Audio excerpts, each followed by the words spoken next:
السلام علیکم ورحمۃ اللہ وبرکاتہ۔ اللہم صلی علی سیدنا محمد وعلی آل سیدنا محمد وبارک وسلم۔ اللہم انا نسألک ان تجعل عملی ھذا خالصا لوجہک الکریم، اللہم فقہنا فی الدین، آمین ثم آمین۔ جی آج انشاءاللہ ہم اپنے پیارے نبی محمد صلی اللہ علیہ وآلہ وسلم کی سونے سے پہلے کی عادت مبارکہ کے بارے میں جانیں گے، اور ان سب کو جاننے کے بعد ہمیں پتہ چلے گا کہ ان میں سے اکثر ہم پہلے سے ہی فالو کر رہے ہیں الحمدللہ، مگر لا علمی اور نیت نہ کرنے کی وجہ سے زیادہ اجر و ثواب نہیں کما پائے۔ اب ہم انشاءاللہ تمام سنتوں کو ایک ایک کر دیکھتے ہیں۔ تو سب سے پہلی سنت کیا ہے کہ سونے سے قبل وضو کرنا۔ حضرت براء بن عازب رضی اللہ عنہ سے مروی ہے کہ آپ صلی اللہ علیہ وسلم نے فرمایا، جب تم بستر پر جاؤ تو نماز کی طرح وضو کرو اور پھر دائیں کروٹ پر لیٹو۔ اب ہم دیکھتے ہیں کہ باوضو سونے کے کتنے فضائل ہیں۔ سب سے پہلی فضیلت، باوضو سونے والا شہادت کا ثواب پائے گا۔ حضرت انس رضی اللہ عنہ سے مروی ہے کہ آپ صلی اللہ علیہ وسلم نے فرمایا، جو شخص طہارت یعنی وضو کی حالت میں رات گزارے، پھر اسی رات اس کا انتقال ہو جائے تو وہ شہید ہوگا، یعنی ثواب شہادت پائے گا۔ دوسری فضیلت کیا ہے کہ باوضو سونے پر فرشتہ دعا کرتا ہے۔ حضرت عمر بن عینیہ رضی اللہ عنہ فرماتے ہیں کہ آپ صلی اللہ علیہ وسلم نے فرمایا، جو شخص طہارت کی حالت میں رات گزارتا ہے تو اس کے ساتھ بستر پر ایک فرشتہ ہو جاتا ہے۔ جب یہ شخص کروٹ لیتا ہے تو فرشتہ کہتا ہے کہ اے اللہ، اپنے اس بندے کی مغفرت فرما کہ رات اس نے باوضو گزاری ہے۔ تیسری فضیلت ہے کہ باوضو سونے والا روزے دار شب گزار کی طرح ہے۔ حضرت عمر بن حریث رضی اللہ عنہ فرماتے ہیں کہ نبی صلی اللہ علیہ وسلم نے فرمایا، طہارت یعنی وضو کے ساتھ سونے والا روزے دار شب گزار کی طرح ہے۔ حافظ ابن حجر رحمہ اللہ فرماتے ہیں کہ جو شخص پاکی کی حالت میں بستر پر آتا ہے اور ذکر کرتا ہوا سو جاتا ہے تو اس کا بستر مسجد بن جاتا ہے، اور وہ نماز اور ذکر کی حالت میں رہتا ہے یہاں تک کہ وہ بیدار ہو جائے۔ چوتھی فضیلت یہ ہے کہ باوضو کی روح عرش پر سجدہ ریز ہوتی ہے۔ حضرت عبداللہ بن عمر رضی اللہ عنہ فرماتے ہیں کہ روحیں نیند کی حالت میں عالم بالا کی طرف جاتی ہیں، جو باوضو ہوتی ہیں عرش کے سامنے سجدہ ریز ہوتی ہیں۔ اسی طرح حضرت مجاہد رحمہ اللہ فرماتے ہیں کہ مجھ سے حضرت عبداللہ بن عباس رضی اللہ عنہ نے فرمایا کہ بلا وضو مت سو، روحوں کا اٹھنا اسی حالت پر ہوگا جس حالت میں اسے قبض کیا جائے گا۔ اور آخری بات، حافظ رحمہ اللہ نے لکھا ہے کہ باوضو سونے سے انسانوں سے شیاطین کھیلتے نہیں، یعنی کہ ان کو پریشان نہیں کرتے، اور ان کے خواب بھی سچے ہوتے ہیں۔ دوسری سنت ہے سونے سے قبل مسواک کرنا۔ حضرت ابو ہریرہ رضی اللہ عنہ سے مروی ہے کہ آپ صلی اللہ علیہ وسلم اس وقت تک نہ آرام فرماتے جب تک کہ مسواک نہ فرما لیتے۔ اسی طرح حضرت انس رضی اللہ عنہ سے مروی ہے کہ آپ صلی اللہ علیہ وسلم جب رات میں بستر پر تشریف لے جاتے، یعنی جانے کا ارادہ فرماتے، تو مسواک فرماتے اور وضو فرماتے۔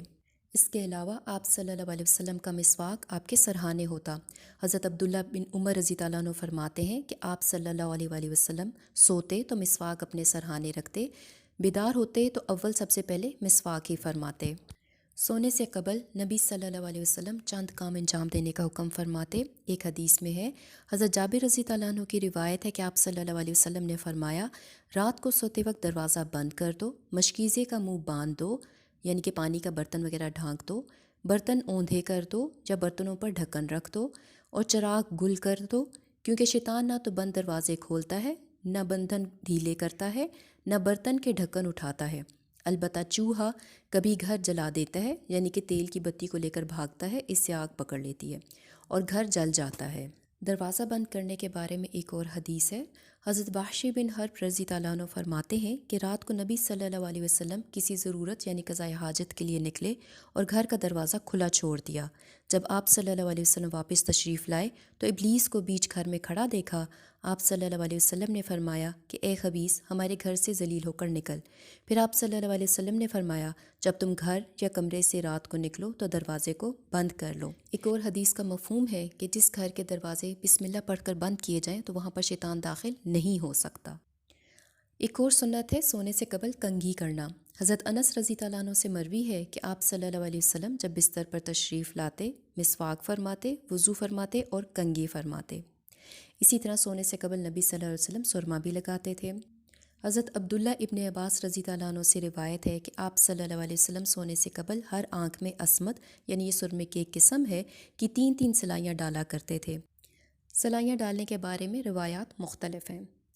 اگلی سنت ہے سونے سے قبل بستر کو جھاڑ لینا۔ حضرت ابو ہریرہ رضی اللہ عنہ فرماتے ہیں کہ آپ صلی اللہ علیہ وسلم نے فرمایا کہ جب کوئی اپنے بستر پر آئے تو اسے چاہیے کہ اپنی لنگی کے اندرونی پلے سے اس کو جھاڑ لے، بسم اللہ کہے، کیونکہ اس کو نہیں معلوم کہ وہ اپنے بعد اس پر کیا چھوڑ گیا ہے، یعنی کوئی موذی کیڑا وغیرہ۔ اب ہم سونے کی مسنون حیت کو دیکھتے ہیں۔ حضرت ابو ہریرہ رضی اللہ عنہ سے مروی ہے کہ آپ صلی اللہ علیہ وسلم نے فرمایا، جب تم بستر پر آؤ تو دائیں کروٹ پر سو۔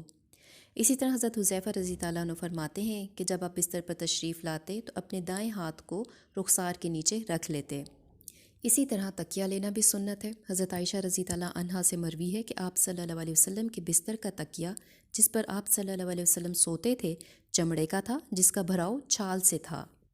سوتے وقت نبی صلی اللہ علیہ وسلم کچھ خراٹے بھی لیتے تھے۔ حضرت عبداللہ بن عباس رضی اللہ عنہ سے مروی ہے کہ آپ صلی اللہ علیہ وسلم سوتے اور خراٹے لینے لگتے، یعنی کہ فوراً ہی سو جایا کرتے تھے۔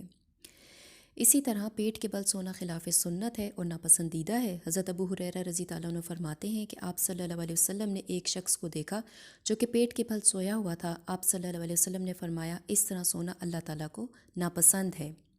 اسی طرح حضرت ابو امامہ رضی اللہ عنہ فرماتے ہیں کہ نبی صلی اللہ علیہ وسلم مسجد میں ایک شخص کے پاس سے گزرے جو پیٹ کے بل پر سویا ہوا تھا۔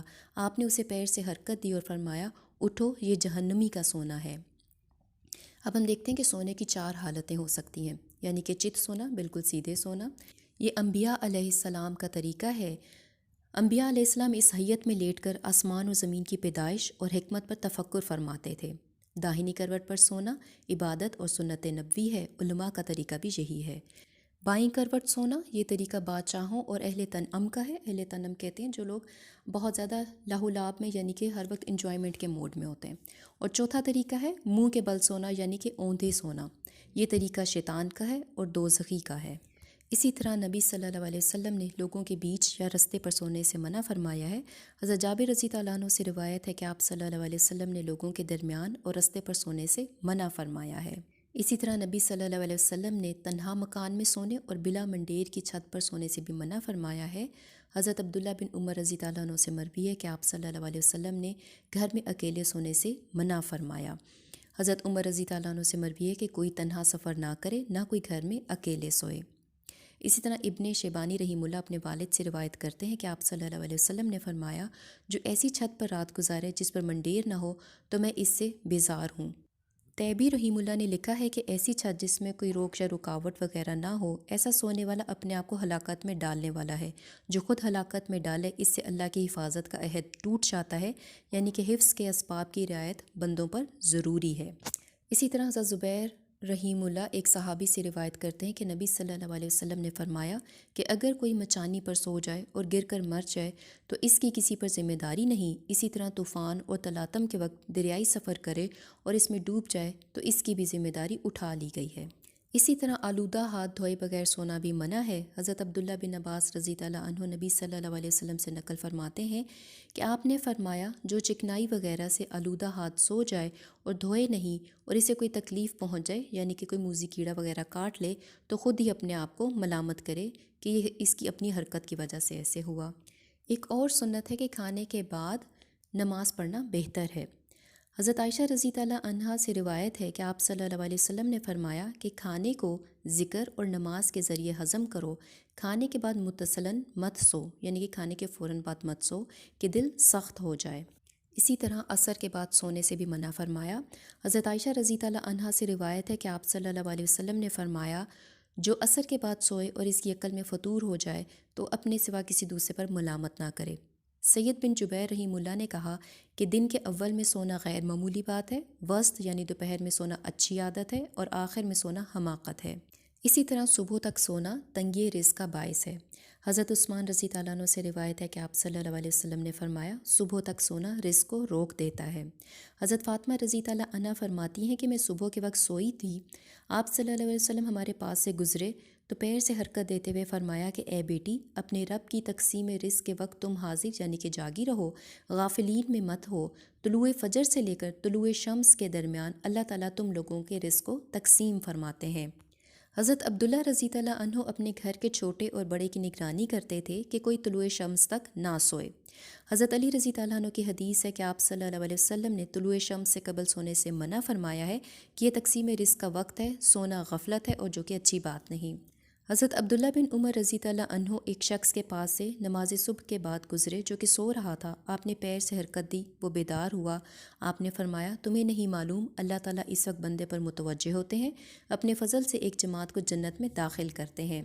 حضرت ابن مسعود رضی اللہ عنہ سے مروی ہے کہ آپ صلی اللہ علیہ وسلم کے سامنے ایک شخص کا ذکر ہوا جو صبح تک سوتا رہتا تھا۔ آپ صلی اللہ علیہ وسلم نے فرمایا، اس کے کان میں شیطان نے پیشاب کر دیا۔ اسی طرح زیادہ سونا فقر قیامت کا باعث ہے، یعنی کہ انسان قیامت کے روز خالی ہاتھ ہوگا۔ حضرت جابر رضی اللہ عنہ سے مروی ہے کہ رسول اکرم صلی اللہ علیہ وسلم نے فرمایا کہ حضرت سلیمان علیہ السلام کی والدہ نے حضرت سلیمان علیہ السلام سے فرمایا، اے بیٹے، رات میں زیادہ سویا مت کرو، رات میں زیادہ سونا سونے والے کو قیامت میں فقیر بنا کر چھوڑتا ہے۔ اسی طرح مغرب کے بعد سونا بھی منع ہے۔ حضرت عائشہ رضی اللہ عنہا سے روایت ہے کہ آپ عشاء سے قبل یعنی مغرب کے بعد سونے کو مکروہ سمجھتے تھے۔ امام بخاری رحمہ اللہ نے باب النوم قبل العشاء میں ایسی حالت میں سونے کو جائز قرار دیا کہ کسی کو مقرر کر دے کہ وہ اس کو عشاء کے وقت بیدار کر دے۔ چنانچہ حضرت عبداللہ بن عمر رضی اللہ عنہ اسی طرح سویا کرتے تھے۔ ایک اور سنت ہے سونے کا تہبند الگ رکھنا، جیسے آج کل نائٹ سوٹ الگ سے رکھے جاتے ہیں۔ حضرت ابن عباس رضی اللہ عنہ کی ایک حدیث میں ہے کہ میں اپنی خالہ کے پاس ایک رات رہا۔ حضرت میمونہ رضی اللہ عنہا کو دیکھا کہ انہوں نے آپ کے لیے بستر بچھایا اور بستر کے سرہانے کپڑا رکھ دیا۔ آپ صلی اللہ علیہ وسلم تشریف لائے، آپ عشاء سے فارغ ہو چکے تھے، بستر پر تشریف لائے، سرہانے رکھے کپڑوں کی لنگی بنا لی اور پہنے ہوئے کپڑوں کو الگ سے لٹکا دیا۔ اسی طرح حضرت عائشہ رضی اللہ عنہا سے مروی ہے کہ رسول اکرم صلی اللہ علیہ وسلم اس کپڑے میں نماز نہ پڑھتے جسے پہن کر اہل کے پاس آرام فرماتے۔ اگلی سنت ہے عشاء کے بعد متصلاً سونا مسنون ہے، یعنی کہ عشاء کے فوراً بعد سو جانا چاہیے، لیکن انفارچونیٹلی ہمارا آج کل کا لائف سٹائل اس کے بالکل اپوزٹ ہے۔ حضرت عائشہ رضی اللہ عنہا سے مروی ہے کہ آپ صلی اللہ علیہ وسلم عشاء سے قبل نہیں سوئے اور عشاء کے بعد گفتگو نہیں فرماتے۔ حضرت عائشہ رضی اللہ عنہ فرماتی ہیں کہ آپ صلی اللہ علیہ وسلم شروع رات میں سو جاتے اور آخر رات میں بیدار رہتے۔ حضرت ابو برزہ اسلمی رضی اللہ عنہ سے روایت ہے کہ آپ عشاء سے قبل سونے کو اور عشاء کے بعد گفتگو کرنے کو ناپسندیدہ سمجھتے تھے۔ حضرت عبداللہ رضی اللہ عنہ فرماتے ہیں کہ عشاء کے بعد آپ صلی اللہ علیہ وسلم گفتگو اور بات کی مذمت فرماتے، لہٰذا عشاء کے بعد شعر و شاعری پر نبی صلی اللہ علیہ وسلم نے وعید فرمائی۔ حضرت شداد بن اوس رضی اللہ عنہ سے مروی ہے کہ آپ صلی اللہ علیہ وسلم نے فرمایا، جس شخص نے عشاء کے بعد قرض و شعر یعنی کہ شعر و شاعری کا مشغلہ اختیار کیا، اللہ پاک اس کی رات کی نماز قبول نہیں فرمائے گا یہاں تک کہ صبح کا وقت آ جائے۔ یعنی عشاء کے بعد رات گئے محض گپ شپ کی محفلیں قائم کرنا یا غیر ضروری کاموں میں اپنے آپ کو مشغول کرنا ناپسندیدہ ہے، اور اس حدیث میں اس ناپسندیدگی کی شدت کو بیان کیا گیا ہے۔ اسی طرح حضرت عمر رضی اللہ عنہ کے بارے میں آتا ہے کہ وہ اپنے دور خلافت میں لوگوں کے ساتھ عشاء کے بعد گفتگو کرنے پر بہت سختی کا معاملہ فرماتے تھے اور فرمایا کرتے تھے کہ ابھی باتوں میں لگو گے اور آخر رات میں سو جاؤ گے، لیکن عشاء کے بعد دینی گفتگو اور اہل و عیال کے ساتھ گفتگو کی اجازت ہے۔ حضرت عمر فاروق رضی اللہ عنہ سے مروی ہے کہ آپ صلی اللہ علیہ وسلم حضرت صدیق اکبر رضی اللہ عنہ سے مسلمانوں کے دینی معاملات میں گفتگو فرماتے اور میں بھی ساتھ شامل ہوتا۔ اسی طرح حضرت عائشہ رضی اللہ عنہا فرماتی ہیں کہ ایک رات نبی صلی اللہ علیہ وسلم نے عشاء کے بعد بیویوں کو ایک قصہ سنایا۔ ایک عورت نے کہا کہ یہ قصہ حیرت اور تعجب میں بالکل خرافہ کے قصوں جیسا ہے۔ آپ صلی اللہ علیہ وسلم نے فرمایا، جانتی ہو کہ خرافہ کا اصل قصہ کیا ہے؟ خرافہ بنو عذرا یعنی ایک قبیلے کا نام ہے کا ایک شخص تھا، جنات اس کو پکڑ کر لے گئے تھے، ایک عرصے تک انہوں نے اسے اپنے پاس رکھا، پھر لوگوں میں اس کو واپس چھوڑ گئے، پس وہ لوگوں سے وہاں کے عجائبات بیان کرتا، پس لوگ ایسے قصوں کو قصہ خرافہ کہنے لگے۔ لیکن ایسی محفلیں بہت کم ہوا کرتی تھیں، بہت آف اینڈ آن، یعنی کہ اس کو ایک عادت نہیں بنایا گیا۔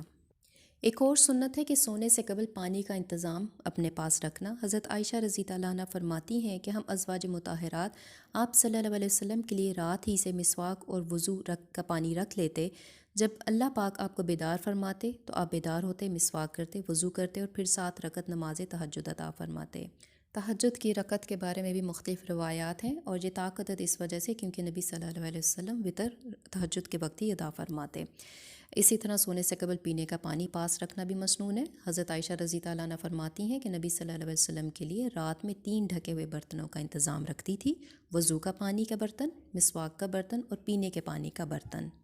اب ہم دیکھتے ہیں کہ رات میں کس وقت بیدار ہونا مسنون ہے۔ اس میں بھی مختلف روایات ملتی ہیں۔ حضرت عائشہ رضی اللہ عنہ فرماتی ہیں کہ آپ صلی اللہ علیہ وسلم اس وقت بیدار ہو جاتے جس وقت مرغ بانگ دیتا ہے۔ اس میں مختلف روایات اس طرح سے ہیں کہ کبھی 2/3 رات گزر جاتی، کبھی آدھی رات اور کبھی آدھی رات سے کم۔ ابن قیم رحمہ اللہ نے لکھا ہے کہ آپ صلی اللہ علیہ وسلم نصف رات یا اس سے کچھ قبل یا اس سے کچھ کم آرام فرما کر بیدار ہو جاتے۔ اب ہم نبی صلی اللہ علیہ وسلم کا رات میں سونے اور عبادت کا طریقہ دیکھتے ہیں۔ حضرت اسود رحمہ اللہ کہتے ہیں کہ میں نے حضرت عائشہ رضی اللہ عنہا سے معلوم کیا کہ رات کی عبادت کے متعلق آپ صلی اللہ علیہ وسلم کا کیا معمول تھا۔ حضرت عائشہ رضی اللہ عنہا نے فرمایا کہ آپ صلی اللہ علیہ وسلم شروع رات میں تو سو جاتے، پھر جب سحر کا وقت ہوتا یعنی کہ ثلث کے قریب تو بیدار ہو کر تاک رکعت میں نماز ادا کرتے، چونکہ وطر اس ٹائم پڑھتے تھے، پھر بستر پر تشریف لاتے، اگر بیوی سے کچھ ضرورت ہوتی تو اسے پورا فرماتے اور پھر سو جاتے، پھر جیسے ہی اذان سنتے تو بڑی تیزی سے اٹھتے، اگر غسل کی ضرورت ہوتی تو غسل فرماتے ورنہ وضو فرما کر نماز کو تشریف لے جاتے۔ اسی طرح حضرت ام سلمہ رضی اللہ عنہ کی روایت میں ہے کہ جس مقدار پر آپ صلی اللہ علیہ وسلم سوتے اسی مقدار عبادت کرتے، یعنی کہ نصف رات سوتے تو نصف رات عبادت کرتے۔ آپ صلی اللہ علیہ وسلم کی عموماً عادت یہ تھی کہ متصلاً آرام فرماتے، یعنی کہ عشاء کے فوراً بعد آرام فرما کر آخری شب میں تہجد ادا فرماتے، اور کبھی ایسا بھی ہوتا کہ عشاء کی نماز مسجد میں ادا فرما کر گھر تشریف اور نماز میں مشغول ہو جاتے، پھر آرام فرماتے۔ آپ صلی اللہ علیہ وسلم شب بیداری کو ترک نہیں فرماتے تھے، اگر تکلیف ہوتی یا سستی محسوس کرتے تو بیٹھ کر ادا فرماتے۔ اب ہم دیکھتے ہیں کہ چارپائی پر سونا بھی سنت ہے۔ حضرت عائشہ رضی اللہ عنہا سے مروی ہے کہ آپ صلی اللہ علیہ وسلم کے پاس ایک چارپائی تھی جس کے پائے ساگوان لکڑی کے تھے، آپ اسی پر آرام فرماتے تھے یہاں تک کہ آپ کی وفات ہو گئی۔ حضرت عبداللہ بن عمر رضی اللہ عنہ سے مروی ہے کہ آپ صلی اللہ علیہ وسلم جب اعتکاف کا ارادہ فرماتے تو آپ کی چارپائی بچھا دی جاتی اور بستر لگا دیا جاتا۔ آپ صلی اللہ علیہ وسلم کی چارپائی کیسی تھی؟ حضرت انس رضی اللہ عنہ سے مروی ہے کہ میں آپ صلی اللہ علیہ وسلم کی خدمت میں حاضر ہوا تو اب ایک ایسی چارپائی پر تھے جو کھجور کے پتوں اور شاخوں سے بنی ہوئی تھی۔ حضرت انس کا بیان ہے کہ آپ صلی اللہ علیہ وسلم کو میں نے چارپائی پر دیکھا جو کھجور کی شاخوں سے بنی ہوئی تھی اور آپ کے سرہانہ چمڑے کا تھا جس کا بھراؤ کھجور کی چھال سے تھا۔ حضرت عائشہ رضی اللہ عنہ فرماتی ہیں کہ قریش کو چارپائی پر سونا بڑا پسند تھا۔ جب آپ صلی اللہ علیہ وسلم مدینہ تشریف لائے تو حضرت ابو ایوب رضی اللہ عنہ کے ہاں آپ نے قیام کیا۔ آپ نے ابو ایوب رضی اللہ عنہ سے پوچھا کہ کیا تمہارے پاس چارپائی نہیں ہے؟ انہوں نے کہا کہ خدا کی قسم نہیں ہے۔ اسد ابن زرارہ رضی اللہ عنہ کو یہ خبر معلوم ہوئی کہ اہل قریش کو چارپائی پر سونا پسند ہے اور ابو ایوب کے ہاں چارپائی نہیں ہے اور نبی صلی اللہ علیہ وسلم نے اس کا ذکر کیا ہے، تو انہوں نے ایک چارپائی بنوا کر بھجوا دی جس کے پائے ساگوان کے تھے۔ آپ تا وفات اسی پر سوتے رہے اور اسی پر نماز بھی پڑھتے۔ آپ کی وفات کے بعد لوگ تبرکاً اس پر اپنے مردوں کو لے جاتے تھے۔ حضرت ابو بکر صدیق اور حضرت عمر رضی اللہ عنہما کو بھی تبرکاً اسی چارپائی پر دفن کرنے کے لیے لے جایا گیا۔ چارپائی کے علاوہ کھجور کی چٹائی پر بھی بلا بستر نبی صلی اللہ علیہ وسلم نے آرام فرمایا۔ حضرت عبداللہ بن عباس رضی اللہ عنہ کی روایت ہے کہ حضرت عمر رضی اللہ عنہ آپ صلی اللہ علیہ وسلم کے پاس تشریف لائے اور آپ کھجور کی چٹائی پر لیٹے ہوئے تھے جس کے نشانات پہلو پر نمایاں ہو گئے تھے۔ اسی طرح گرمی اور سردی میں سونے کا طریقہ کیا تھا کہ حضرت انس بن مالک رضی اللہ عنہ سے مروی ہے کہ آپ صلی اللہ علیہ وسلم کی عادت طیبہ تھی کہ جب گرمی آتی تو شب جمعہ سے باہر سونا اور جب سردی آتی تو شب جمعہ سے گھر میں سونا پسند فرماتے تھے، اور جب نبی صلی اللہ علیہ وسلم سو رہے ہوتے تو ان کو کوئی جگاتا نہیں تھا۔ حضرت عمران بن حسین رضی اللہ عنہ فرماتے ہیں کہ آپ صلی اللہ علیہ وسلم جب سوتے تو ہم لوگ آپ کو بیدار نہیں کرتے تھے، آپ صلی اللہ علیہ وسلم خود ہی اٹھتے تھے۔ اسی طرح ابن قیم رحمہ اللہ نے بھی لکھا ہے کہ جب آپ سو جاتے تو آپ کو جگایا نہیں جاتا تھا، آپ خود ہی اٹھتے تھے، اور جب کوئی سو رہا ہوتا تو نبی صلی اللہ علیہ وسلم سلام کس طرح فرماتے تھے؟ ایک حدیث میں کہ حضرت مقداد بن اسود رضی اللہ عنہ ذکر کرتے ہیں کہ آپ صلی اللہ علیہ وسلم رات کو تشریف لاتے اور اس طرح سلام کرتے کہ جاگنے والا تو سن لیتا اور سونے والا بیدار نہ ہوتا۔ اب ہم دیکھتے ہیں کیلولہ کی سنت کو۔ کیلولہ کیا ہوتا ہے؟ اس کو سیاسٹا بھی کہتے ہیں اور نیپ بھی کہتے ہیں، یعنی کہ دوپہر میں تھوڑی دیر آرام کرنا۔ حضرت انس رضی اللہ عنہ فرماتے ہیں کہ حضرت ام سلیم رضی اللہ عنہا آپ کے چمڑے کا بستر بچھا دیتی اور آپ اس پر کیلولہ ادا فرماتے۔ اور اسی طرح حضرت عبداللہ بن عباس رضی اللہ عنہ سے مروی ہے کہ آپ صلی اللہ علیہ وسلم فرماتے تھے کہ دن کے سونے سے رات کی عبادت پر قوت حاصل کرو۔ حضرت طاؤس رحیم اللہ فرماتے ہیں کہ آپ صلی اللہ علیہ وسلم نے فرمایا دن کے سونے سے رات کی عبادت میں مدد حاصل کرو۔ اس کے بعد ہم دیکھتے ہیں کہ شیطان کیلولہ نہیں کرتا۔ حضرت انس رضی اللہ عنہ سے روایت ہے کہ آپ صلی اللہ علیہ وسلم نے فرمایا کہ کیلولہ کرو، شیطان کیلولہ نہیں کرتا۔ حضرت عمر فاروق اعظم کو ایک گورنر کے بارے میں معلوم ہوا کہ وہ کیلولہ نہیں کرتے تو ان کو فرمان لکھا کہ کیلولہ کرو، میں تم سے بیان کر چکا ہوں کہ شیطان کیلولہ نہیں کرتا۔ قیلولہ کے مفہوم کیا ہیں؟ یعنی کہ دوپہر کے کھانے سے فارغ ہو کر لیٹنا اور آرام کرنا، خواہ نیند آئے یا نہ آئے۔ لہٰذا دوپہر کو سونا زیادتی عقل اور کھانے کو ہضم کرنے کا باعث بنتا ہے اور اس سے چستی رہتی ہے۔ الحمدللہ آج ہم نے اپنے پیارے نبی صلی اللہ علیہ وسلم کی سونے سے قبل کی سنتوں اور سونے کی سنتوں کے بارے میں ڈیٹیل سے دیکھا۔ ان کا ایک پہلو تو وہ ہے جو ہم دیکھ چکے ہیں، اور دوسرا وہ ہے جو آج کل سائنٹیفکلی پروف ہو رہا ہے کہ ان سنتوں پر عمل کرنے کے کیا کیا فوائد ہو سکتے ہیں۔ لیکن بحیثیت امتی ہم الحمدللہ نبی صلی اللہ علیہ وسلم کی سنتوں کو صرف دنیاوی فوائد حاصل کرنے کے لیے فالو نہیں کرتے، بلکہ ہمارا مطمع نظر دنیا اور آخرت کی بھلائیاں کمانا ہے۔ اللہ تعالیٰ ہمیں توفیق عطا فرمائیں کہ ہم نبی صلی اللہ علیہ وسلم کی ایک ایک سنت کو دوبارہ سے زندہ کریں اور بہترین طریقے سے فالو کریں۔ جزاکم اللہ خیر۔ اللہم اغفر لی وللمؤمنین والمؤمنات والمسلمین والمسلمات۔ السلام علیکم ورحمۃ اللہ وبرکاتہ۔